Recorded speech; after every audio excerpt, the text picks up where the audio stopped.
Rapto secreto.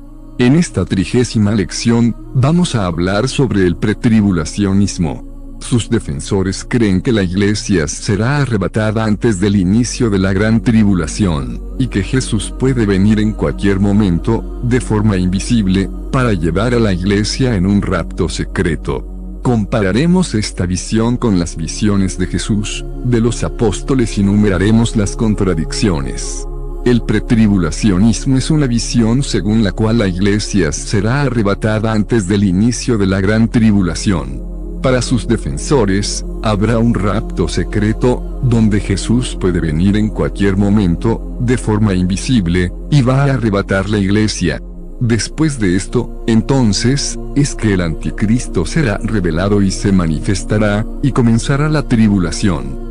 Durante un periodo de 7 años, habrá nuevos convertidos y surgirá la iglesia de la tribulación.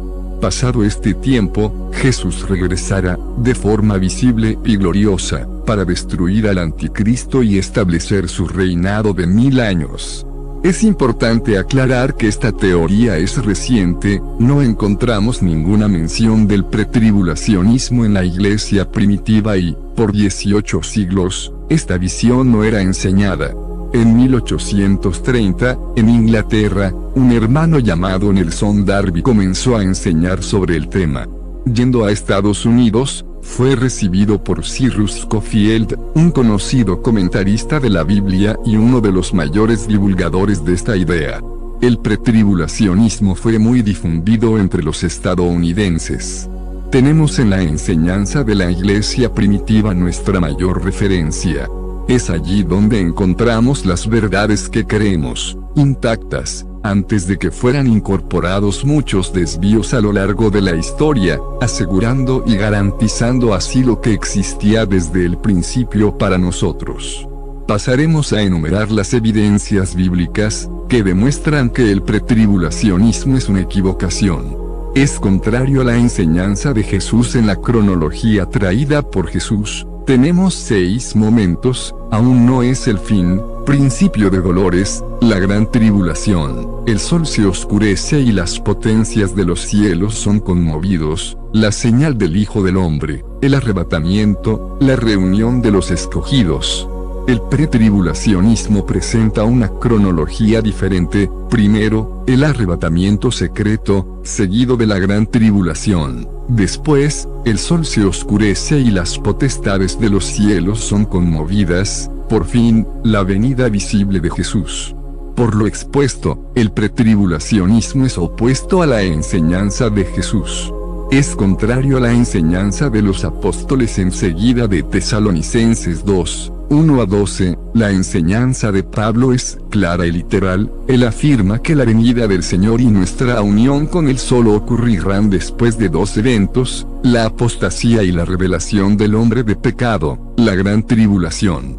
Las cronologías presentadas por el apóstol Pablo y por Jesús son las mismas. Los textos base, Mateo 24 y 2 de Tesalonicenses 2, son claros y no requieren interpretaciones. 3. Confunde tribulación con la ira de Dios. Los pretribulacionistas afirman que la iglesia será guardada de la ira de Dios, lo cual es verdad.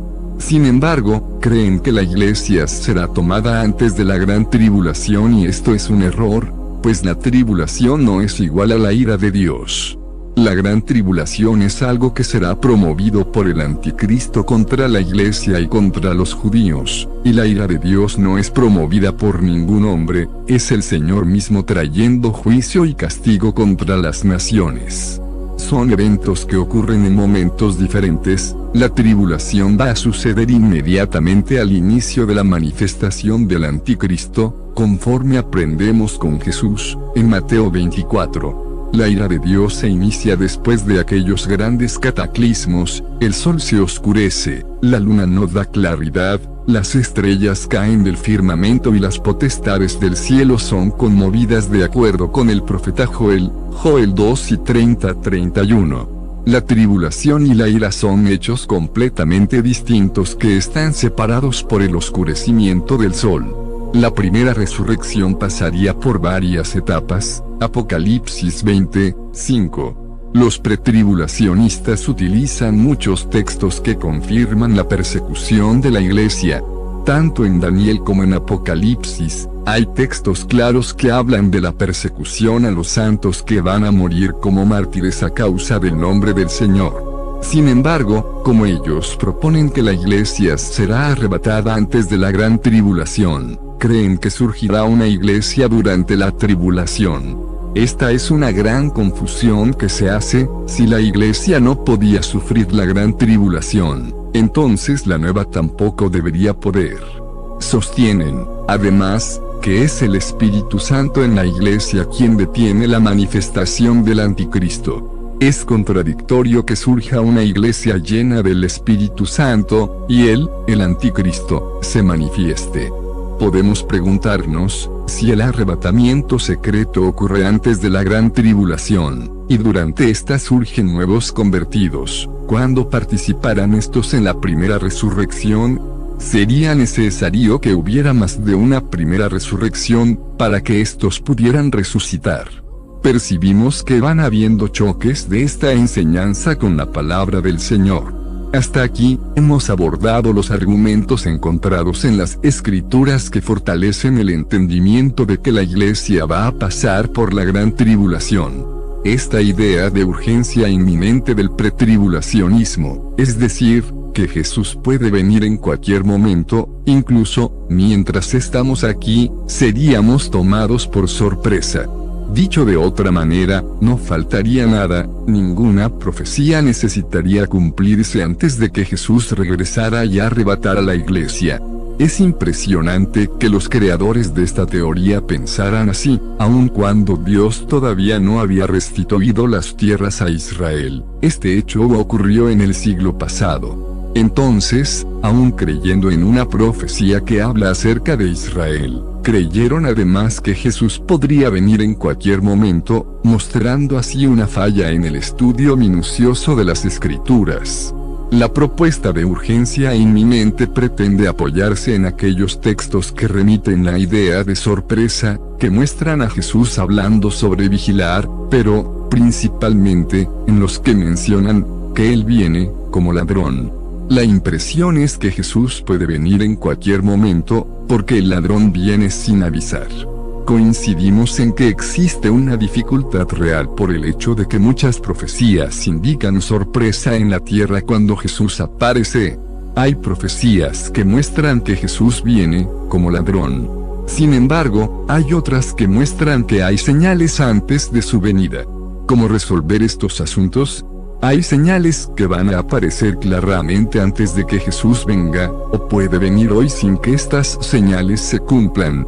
Los defensores de la inminencia buscaron solucionar un problema aparente, pero la solución encontrada no concuerda con la enseñanza bíblica. Se confunden al defender que los textos están hablando de dos venidas distintas, una venida a la iglesia y otra venida a la tierra.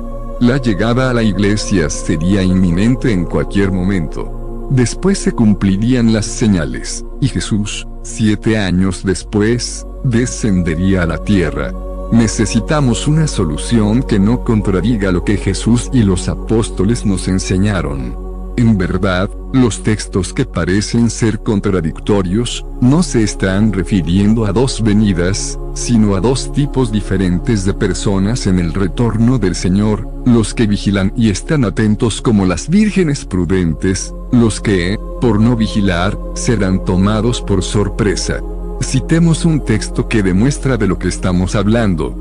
Pero acerca de los tiempos y de las ocasiones, no tenéis necesidad, hermanos, de que yo os escriba, porque vosotros sabéis perfectamente que el día del Señor vendrá así como ladrón en la noche, que cuando digan, paz y seguridad, entonces vendrá sobre ellos destrucción repentina, como los dolores a la mujer encinta, y no escaparán. Mas vosotros, hermanos, no estáis en tinieblas, para que aquel día os sorprenda como ladrón. Primera de Tesalonicenses 5, 1-4, aquí el apóstol Pablo confirma que la iglesia no será sorprendida, porque aquellos que están vigilando están viendo las señales. Así se resuelve el problema. Reconocemos que, a la vuelta del Señor, habrá varios acontecimientos distintos, como fue en la primera venida. Esto no sucede solo en Belén, comienza 9 meses antes cuando Jesús es engendrado en el vientre de María. Después, su nacimiento, seguido de una larga historia, de 33 años, cuyos acontecimientos son conocidos por nosotros. La segunda venida del Señor tampoco estará compuesta de un solo factor. Entendemos que son dos momentos distintos. Nuestro encuentro con el Señor en el aire es uno, y el descenso de Jesús, citado en Zacarías 14, cuando sus pies tocan el monte de los olivos, es otro momento. Son eventos diferentes, pero no hay evidencia bíblica de que sean secretos. Analicemos los argumentos más comunes, defendidos por los pretribulacionistas. Uno de estos afirma que, en Mateo 24, Jesús no está hablando a la iglesia. Como él cita a Judea, entonces los que estén en Judea, huyan a los montes. Para ellos, el texto es una prueba de que la profecía estaba siendo dada para los judíos y no para la iglesia. Analizando el texto, vemos que Jesús estaba hablando estas cosas en una conversación privada con los discípulos. El texto de Marcos 13:3 nos muestra que eran 4, Pedro, Jacobo, Juan y Andrés. Este era el público objetivo de Jesús, sus discípulos, que recibieron toda su enseñanza y nos la transmitieron a nosotros. Algunos, al enfrentar este problema, dicen que, hasta el versículo 14, de Mateo 24, Jesús está hablando a la iglesia, pero, a partir del versículo 15, la iglesia ya está arrebatada, y él comienza a hablar con los judíos. Consideramos a este enfoque incoherente, porque en el versículo 9 Jesús dice: y seréis aborrecidos de todas las gentes por causa de mi nombre. Realmente, hasta el versículo 14, Jesús está hablando a la iglesia, porque los judíos nunca fueron odiados en ninguna parte debido al nombre de Jesús, sino aquellos que se convirtieron y se hicieron la iglesia del Señor. Este argumento es incorrecto, no corresponde, que a partir del versículo 15 Jesús esté hablando a los judíos. Además de problemas teológicos, se identifica una falla de la interpretación en el texto. Jesús está hablando con un grupo usando siempre la segunda persona del plural. Vosotros, nadie os engañe, seréis atribulados, os matarán, seréis odiados, y después del versículo 15 sigue con el mismo tratamiento. Si alguien os dice, yo os he dicho. Si podemos elegir lo que es para nosotros y lo que es para los judíos, ¿cuál será el criterio que vamos a usar para separarnos? Nos quedaremos sin ningún criterio. Esta libertad de decir que esto es para unos, y esto es para otros, le permitió a Scofield decir, en su Biblia comentada, que el Sermón del Monte, Mateo 5, 6, 7, no es para la iglesia, que son reglas del reino para el milenio. Tengamos cuidado con esta forma de pensar, que nos expone a engaños. El segundo argumento, muy usado por ellos, es que la expresión iglesia no aparece en el libro de Apocalipsis, lo que indicaría que la iglesia ya fue arrebatada. Además de equivocado, este argumento es bastante ingenuo, porque la expresión iglesia no aparece en 6 epístolas. Segunda Timoteo, Tito, Primera y Segunda Pedro, Segunda Juan y en el libro de Judas. Estaríamos diciendo, entonces, que las epístolas no son para nosotros, son para los judíos. Este es otro gran malentendido en la argumentación. En la misma línea, podemos citar los textos que hablan de nuestra unión con Cristo, encontrada en Juan 14, 1 Corintios 15 y 1 Tesalonicenses 4 y 5, donde la expresión iglesia no está presente. Debemos hacer una doctrina basados en una palabra que no está allí. El tercer argumento que necesita ser aclarado se refiere al hecho de que buscan basarse en la carta a la iglesia de Filadelfia, encontrada en Apocalipsis, para decir que la iglesia va a quedar fuera de la gran tribulación. Por cuanto has guardado la palabra de mi paciencia, yo también te guardaré de la hora de la prueba que ha de venir sobre el mundo entero, para probar a los que moran sobre la tierra. Apocalipsis 3:10. Para estos hermanos, las cartas fueron escritas para aquellas iglesias en Asia, pero también se refieren a varias épocas de la iglesia, a los 7 periodos de la historia de la iglesia. Esta es una interpretación que convenció a muchos. En su opinión, estaríamos en la era de la iglesia de la Odisea. Las principales razones que tenemos para rechazar estas ideas son las siguientes. Las 7 iglesias de Asia existían de hecho. No es algo que pueda ser espiritualizado. Las cartas fueron enviadas a estas iglesias, tratando situaciones serias por las cuales estaban atravesando. ¿Cómo es que aquellos hermanos serían ayudados en el sufrimiento que estaban pasando, por medio de cartas que hacían referencia a otras personas en el futuro y no a ellos mismos? Esta propuesta de que las 7 iglesias representan a las 7 eras de la iglesia tiene algunos paralelismos que son interesantes, pero la gran mayoría de ellos no encaja. Muchos de estos paralelos son forzados.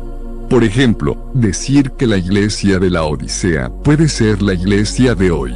Si la referencia fuera a la iglesia de Europa, sería posible llamarla la iglesia de la Odisea. Pero tratándose de la iglesia en el tercer mundo, el cuadro es otro. Han muerto más hermanos, perseguidos por amor al Señor, en este último siglo que en todos los siglos de la historia de la iglesia. Entonces, no es correcto decir que la iglesia de nuestros tiempos es la iglesia de la Odisea, pues nunca hubo tantos mártires como existe hoy. En Apocalipsis 4, después de oír la primera voz hablando sobre las cartas, Juan oye nuevamente una voz. Después de esto miré, y he aquí una puerta abierta en el cielo, y la primera voz que oí, como de trompeta, hablando conmigo, dijo: sube acá, y yo te mostraré las cosas que sucederán después de estas. Apocalipsis 4:1, es decir, a partir del capítulo 4, es que él comienza a recibir revelaciones futuras, antes no. Es obvio que las características vistas en las 7 iglesias también se encuentran hoy en día. Sin embargo, consideramos muy forzado pensar que, en Apocalipsis 3:10, Jesús estaría haciendo referencia al arrebatamiento antes de la tribulación. Se trata de una conclusión hecha por una teoría relativamente reciente. Una lectura en la literatura producida por estos hermanos demuestra cómo se dedicaron a espiritualizar todo el texto bíblico, buscando siempre revelaciones ocultas. Así que si no se refiere al arrebatamiento de la iglesia, veamos a qué se refiere el texto de Apocalipsis 3:10. Consideramos como una posibilidad plausible que Jesús está prometiendo a la iglesia de Filadelfia que ella sería protegida y no sucumbiría al imperio islámico. Este imperio salió de Arabia, siglos después, invadió el norte de África y Asia Menor, donde estaban las 7 iglesias, y hoy es Turquía, acercándose a Viena y amenazando la libertad de fe en todo el mundo conocido en este momento. Los testimonios demuestran que hasta hoy, 2000 años después de esta palabra, Filadelfia, que hoy es la ciudad turca de Al-Eir, aún posee una fuerte presencia cristiana. Este fue el cumplimiento de la promesa que Jesús dio. En cuanto a las otras 6 iglesias de Apocalipsis, todas estas desaparecieron. Es decir, la liberación que Dios nos da no siempre es sacarnos de la tribulación, sino la capacidad de enfrentar la tribulación. Creemos que Jesús está haciendo esto en la iglesia hoy, preparándonos para los días venideros. Los que no estén vigilantes serán tomados por sorpresa, pero para los santos, este día no vendrá como ladrón en la noche. Los pretribulacionistas también defienden un argumento sobre el carácter de Dios. Afirman que Dios es bueno, que Él es amor, y no permitirá que la iglesia sufra. No permitirá que la iglesia pase por esta gran tribulación. Sin embargo, como ya hemos dicho, la iglesia será guardada del día de la ira que será promovida por Dios contra las naciones. Pero pasará por la gran tribulación que el anticristo producirá contra los santos. Esta idea de que Dios no dejará que los justos sufran no es verdadera. En toda la historia de la Iglesia siempre ha habido sufrimiento de los santos, siempre ha habido mártires.